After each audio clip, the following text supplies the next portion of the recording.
Hey everyone, welcome back. Got some more race footage for you. This is from the Alviso Tuesday race ride. It's at lunchtime on Tuesdays. It is called a group ride, but it's really more of a race. Got like a circuit race type loop. It's maybe 3 miles, has a few turns, but definitely not as technical as a crit. This section is usually into the headwind, and right now there's a move off the front, so things are getting spicy. You see it's getting strung out and gaps opening, and I don't want to let these gaps go. So this is maybe 10 minutes into the race, and at the beginning there was a bunch of aggressive attacks going, and this is the first one that's had more than one like dangerous guy in it. And I didn't immediately jump all over it because I was a bit tired when the move started since I had just been in one. But it seems like it's grouping back up here, but you see there's still that gap to the front guys. And I'm looking around at who's left in the group I'm in, and all the fast guys are up the road, and I don't want to miss out on this. So I know that I'm going to have to jump here and make a big bridge effort. And so I'm going to go on the right side here, which is the downwind side, a little bit more protected, and see that other guy going too. And so I'm going to jump across here, make this bridge effort. When you're bridging to a group, you want to go as hard as you can so that the bridge is as short as possible. You don't want to dangle out in no man's land for longer than you need to, and so that's what I'm doing here, putting the head down, going as hard as I can to get across and make it just in time. I think I'm the last person that makes it into this group, and I think there's 9 people in it at this point, and this is going to be the selection of the day. In terms of a breakaway though, 9 people is too big for a breakaway, and so pretty soon after we group up, you're going to see people start to attack by themselves or in ones and twos. And that's just because 9 people aren't usually going to work together that well.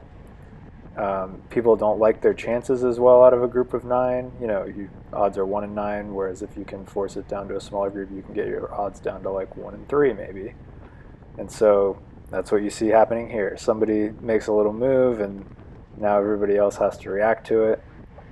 And spiking like this, in terms of like the effort and power and also the speed, and then having the lulls that follow, is not an efficient way to ride.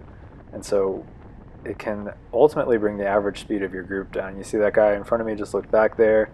We're not like that far clear of the group yet, so we don't really want to start putzing around and going too slowly. But I'm gonna help bring this back. I'm thinking I'm just gonna take a pull here and then flick the next person through. Not looking to make like superhero move here. I just want this group to be a little bit more cohesive than it has been. Sometimes people will work a little harder when they see other people taking pulls and getting more organized. So yeah, anyways, Jeff comes through here. There's a gap behind him, so I just slotted in, and I think Jeff gets a flat tire right here. Yeah, you see him looking down, hit a rear flat, which is a bummer. But I finished just going across to this by myself. But that is not the last move. Sets up a counter over it that we'll see right here, I believe, coming on the right-hand side, which is, again, the right-hand side is downwind, so it's a great place to go. Yeah, there you go. One guy going by himself. That was kind of the theme of this race. There's a lot of moves where one person went by themselves, and then nobody really grouped up with them. One person isn't that dangerous on this course most of the time, just because it's kind of long and exposed to the wind. So this is a few laps, or maybe a lap later. There's kind of a lull at the front, and I decide that I'm going to have a go at it. So I hit the front here. I was hoping that people would come with me, but nobody came with me, so it's just me. So put my head down, decided to do as much as I could, and I think it lasts for 2 laps. The first lap I was feeling really enthused, and it looked like the gap was going out, and then the second lap it seemed like they were coming back really quick. This truck didn't help my cause, but I'm going to get brought back into the mix, and there's, I think, 2 laps to go when I get brought back.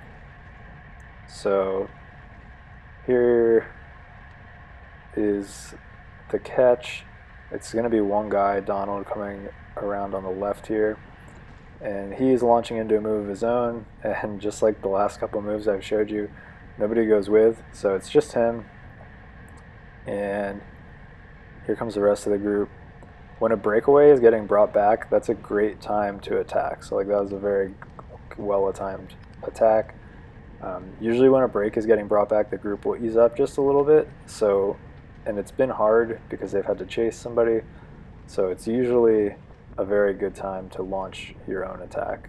And it doesn't have to be like somebody else getting brought back. It's a good strategy with your teammates too. Like if one teammate attacks when the other teammate gets brought back, you should be attacking over the top of them. So I've skipped ahead to the last lap of the race here. Donald is still dangling off the front, still by himself. The catch seems pretty imminent.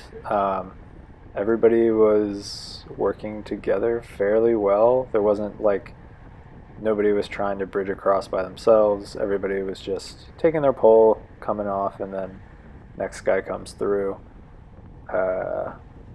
We're down. I think we still have 8 or 9. Yeah, so there's Jeff. He fixed his tire. He's back in it. And we are, let's see, yeah, you can just see Donald up there by himself. We're coming up towards him. I am too far forward, I think. I don't like when I'm probably going to be hitting the front. I feel like it's a spot where I'm probably just going to get stranded on the front. And I decided that when I get to the front, I was just going to hit it and finish sewing this back up, since it's just a Tuesday race. I don't usually take these super seriously. I'm just out here to try and get some fitness and, you know, maybe try different tactics that I wouldn't normally try in a weekend race that I paid for. You know, like when I went solo there for a couple laps earlier, that's not something I would normally do.